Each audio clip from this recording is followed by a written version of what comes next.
Welcome to Kavish IAS, Converting Possibilities into Reality. Today's topic of discussion is about wildlife sanctuaries. आज के topic में हम discuss करेंगे कि वाइल्ड लाइफ सेंचुरीज की क्या सिग्निफिकेंट रोल है in rain forest regions of India. ये टॉपिक इम्पोर्टेंट है GS1 जहाँ पे ज्योग्राफी है एंड GS3 एनवायरमेंट है। ये दोनों पॉइंट ऑफ व्यू से ये टॉपिक बहुत रेलिवेंट है। वीडियो स्टार्ट करने से पहले हम बता देते कि हमारा 2 सेंटर्स कोलकाता में लोकेटेड है, where we provide both physical classes and online classes. Students are also provided with study materials, monthly magazines and other necessary facilities are provided in our classroom courses. If you want, you can contact us in the number given below. हम topic देखेंगे wild life sanctuary. It is included in protected area network according to definition of IUCN. It is defined as a geographical area which is recognized, dedicated and managed for conservation of nature. हम ऐसे area को इसलिए बनाते हैं ताकि हम nature को conserve कर पाए. प्रोटेक्टेड एरिया नेटवर्क के अंदर वाइल्ड लाइफ सेंचुरीज भी आता है, नेशनल पार्क्स भी आता है. Now we should find out what is the difference between wild life sanctuary and national park. Wildlife sanctuaries are made on certain geographical area by keeping a species in center. मतलब एक species को हम केंद्रित करके ही एक sanctuary बनाते हैं. For example, Indian Wild Ass Sanctuary जो कि गुजरात में है. We are focusing mainly on the wild ass. But अगर हम national park को देखेंगे तो national park is about complete flora and fauna. मतलब यहाँ पे हम कोई एक पर्टिकुलर स्पीसीज को ही हम प्रायोरिटाइज नहीं कर पा रहे. For example Jim Corbett national park, Kaziranga, Bandhavgarh etc. There are plenty of national parks in India. This is the map given for remembering wildlife sanctuaries in India. Specifically जो रेन फॉरेस्ट रीजन्स में है, जो जहाँ पे जैसे कि नीलगिरी एरियाज, तमिलनाडु वाले जो रीजन्स है, इसको यहाँ पे ज्यादातर हम ट्रॉपिकल रेन फॉरेस्ट पाते हैं. So the thing is that जहाँ पे आप प्रीलिम्स के क्वेश्चंस देखेंगे, अभी इतना ज्यादा मॉडिफाई हो रहा है प्रीलिम्स के पैटर्न में. So of course we should focus on environment. Environment से अब बहुत ज्यादा क्वेश्चन आता है, एनवायरमेंट एंड ज्योग्राफी से.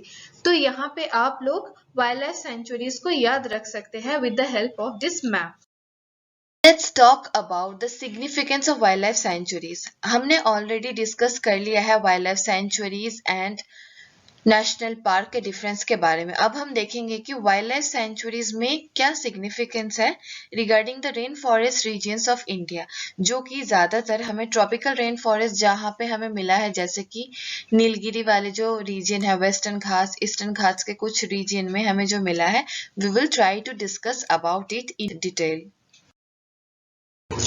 One of the significance of wildlife sanctuaries is to conserve biodiversity. अब ये जो biodiversity के जो term है, it was given by G. Rawson. जी रॉसन ने बायोडाइवर्सिटी का टर्म फर्स्ट टाइम कॉइन किया था. जो बायोडाइवर्सिटी है उसको हमें प्रोटेक्ट करना चाहिए, क्योंकि जो रेन फॉरेस्ट रीजन्स है, rain forest region is the home of maximum of species richness. हमें सबसे ज्यादा स्पीसीज में वेरिएशन रेन फॉरेस्ट रीजन्स में ही मिलता है. इसके अलावा जो हमारे एंडेमिक एंड एंडेंजर्ड स्पीसीज है, वो भी रेन फॉरेस्ट रीजन में सबसे ज्यादा पाए जाते हैं. So it is needed for us to protect them from getting poached and also habitat loss.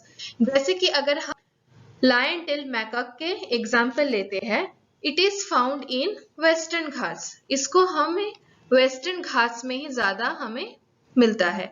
Along with it, if we talk about Nilgiri Tahir, it is found in eastern and western Ghats. So we can claim that these species are endemic and endangered, and they are found maximum in rainforest regions. Now let's talk about genetic biodiversity. Genetic biodiversity क्या है? This is a variation in genes. हम हैं तो सारे इंसान, but हमारे में एक कैरेक्टरिस्टिक्स की चेंजेस होते हैं. हम अपने मम्मी पापा थोड़ा सा भी डिफरेंट होते हैं. We are not same. अगर इवन हम आइडेंटिकल ट्विंस की बात भी करते, उसमें भी हमें कुछ ना कुछ वेरिएशन देखने को मिलता है. तो जो वेरिएशन है, इसको हमें प्रिजर्व करना है. Genetic biodiversity is result of evolution. अब यहाँ पे क्या होता है, अगर ज्यादा से ज्यादा हमारे यहाँ पे डाइवर्सिटी होगा तो उससे एवोल्यूशन भी हो सकता है, या कभी कभी यहाँ से डेवोल्यूशन भी हो सकता है. Rainforest regions in India provides huge genetic biodiversity. यहाँ पे हम बहुत तरह के एनिमल्स देखेंगे. ज़्यादातर जो रेन फॉरेस्ट एरियाज होता है, अगर हम कंपेयर करेंगे रेन फॉरेस्ट से टेम्परेट फॉरेस्ट को, तो हम ये देखेंगे कि रेन फॉरेस्ट में स्पीसीज वेरिएशन जो होता है, वो बायोडाइवर्सिटी वो बहुत ज़्यादा ह्यूज होता है compare to other forest areas. Just like temperate forest या एल्पाइन फॉरेस्ट अगर हम देखेंगे तो उससे वो डिफरेंट होता है. Now let's talk about conservation. अब ये जो बायोडाइवर्सिटी है, इसको हम कैसे कंजर्व करेंगे? इससे इधर हम इन सिटू कंजर्वेशन कर सकते हैं, नहीं तो एक्स सिटू कंजर्वेशन कर सकते हैं. In situ conservation is protecting in its own habitat. मतलब वो जहाँ पे है हम वहीं पे उसको कंजर्व करेंगे. That is in situ conservation. X situ conservation में क्या होता है, उसको हम हैबिटेट से बाहर लाएंगे, जैसे कि जू जूलॉजिकल पार्क्स, बॉटनिकल गार्डन्स. ये सब क्या है, ये सब एक्स सिटू कंजर्वेशन है. अगर हम एक्स सिटू कंजर्वेशन के एग्जाम्पल देखेंगे, we will get seed bank, bean banks, captive breeding कर सकते हैं. We will what happen in captive breeding की वहां के स्पीसीज को लाया जाएगा एंड कैप्टिव में उसका ब्रीडिंग प्रोसेस होगा, and after that breeding process is completed, दोबारा उसको अपने हैबिटेट में छोड़ा जाता है. जूलॉजिकल पार्क्स, ये सारे जितने भी एग्जाम्पल्स हैं, they are examples of ex situ conservation. अगर हम इन सिटू कंजर्वेशन की बात करते हैं, मतलब उसके अपने हैबिटेट में रख के, तो वहां पे आता है national park, wild life centuries, tiger reserves. ये सारे हमें इन सिटू कंजर्वेशन के अंडर मिलता है. As we all know, rainforests are thickly populated with various flora and fauna, and this traditional knowledge from indigenous people give an edge in Ayurveda. क्योंकि जो traditional knowledge होता है, they knows about how to conserve flora and fauna of that particular region. As a result, we should think of preserving this cultural and traditional knowledge. Sustainable management of tourism also helps in protecting flora and fauna.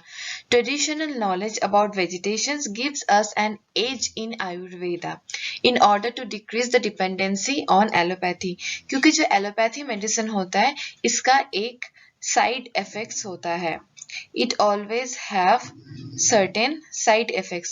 But अगर हम Ayurvedic medicine की बात करते हैं, तो Ayurvedic medicine में हमें वैसा साइड इफेक्ट्स नहीं मिलता है. दो the process of recovery is a bit slower then allopathy, but Ayurvedic medicine do not have any side effects. इसके अलावा हमें कैसे प्रिजर्व कर सकते हैं कल्चर को? By sacred groves.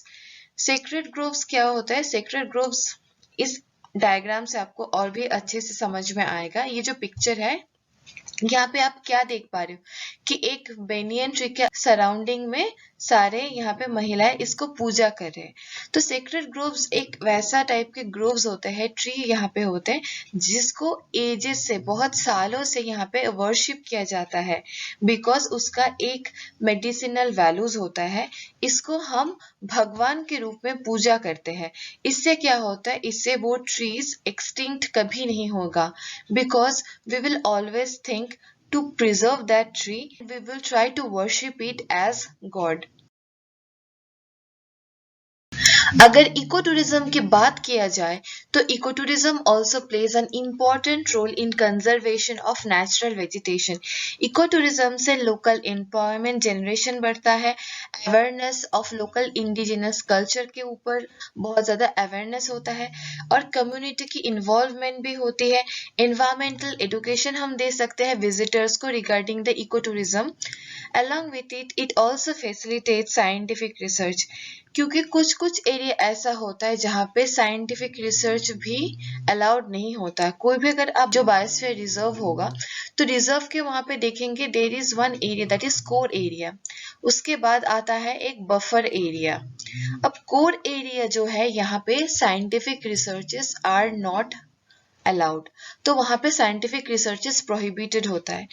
But if we talk about eco tourism कहाँ पे होता है, बफर एरियाज में हो सकता है, तो यहाँ पे they are providing scientific research. But however there are certain challenges regarding eco tourism, जैसे कि अगर ज्यादा से ज्यादा लोग एक ही स्पॉट को ज्यादा विजिट करेंगे, उसमें हैबिटेट है प्लांट्स एंड एनिमल्स के, उसमें फ्रैगमेंटेशन आ सकता है। There can be fragmentation in their habitat. अगर habitat fragmentation हो जाएगा then again it can lead to species extinct, तो species extinct भी हो सकता है। That's why we should always think that tourism होना चाहिए, ecotourism is fine but up to a certain level. It shouldn't be so much that it is affecting the original habitat of the flora and fauna of that region. Now let's discuss about mains question. Mains में इससे related एक question already आ चुका है इन 2023। यहाँ पे question क्या है, identify and discuss the factors responsible for diversity of natural vegetation. यहाँ पे जो इंडिया के जो अगर हम नेचुरल वेजिटेशन को देखेंगे then we will find that there are different kinds of vegetation, जैसे कि tropical evergreen, tropical deciduous, deciduous में भी मॉइस्ट डिसिडुअस है, ड्राई डिसिडुअस है। So we should understand that why the diversity is happening. Along with it हमें ये देखना है कि what is the significance of wild life sanctuaries in rain forest regions. अगर हम रेन फॉरेस्ट रीजन्स को देखेंगे तो वहां पे उनका क्या चेंजेस है उसके बारे में हम देखेंगे। तो यहाँ पे क्या होगा, you can start the answer with an introduction. Introduction में आप नेचुरल वेजिटेशन के बारे में बताएंगे, नेचुरल वेजिटेशन ऑफ इंडिया, उसके जो टाइप है। If you had already watched our previous video, we had already discussed about the diversity of natural vegetation in India. वहाँ पे जैसे कि 6 to 7 vegetation के बारे में बताया गया है, तो just include that, इससे आप introduce कर सकते हैं। And the factors में आप जब देंगे ना तो फ्लो चार्ट बना सकते हैं। अगर आप ज्यादा चार्ट के फॉर्म में देते हैं तो वो ज्यादा प्रेजेंटेबल होता है, ज्यादा अट्रैक्टिव होता है। जैसे कि सॉइल की कंपोजिशन हो गया या क्लाइमेटिक कंडीशन जैसे कि मॉनसून, इसके बारे में आप दे सकते हो। Then there are lots of other stuff जो ऑलरेडी वीडियोस में डिस्कस्ड है, तो ये सब फैक्टर्स के बारे में आप डिस्कस करेंगे। एंड जो second part of the question है कि access the significance of wild life sanctuaries, तो सिग्निफिकेंस में आप इस वीडियो अगर आप अच्छे से सुने होंगे तो आप आराम से इसका आंसर लिख सकते हैं कि सिग्निफिकेंस क्या होगा। जो भी सिग्निफिकेंस है ये सब देख के एक वे फॉरवर्ड कि कैसे प्रिजर्व करना है, वे फॉरवर्ड में आप एक as a citizen of India, as an individual, what would be your role, तो ये देके आप एक कंक्लूड कर सकते हो। तो इसका आंसर बहुत अच्छे से आप बना सकते हो। We hope you had enjoyed this video and we really hope that you find this video helpful in your preparation. Thank you and have a nice day.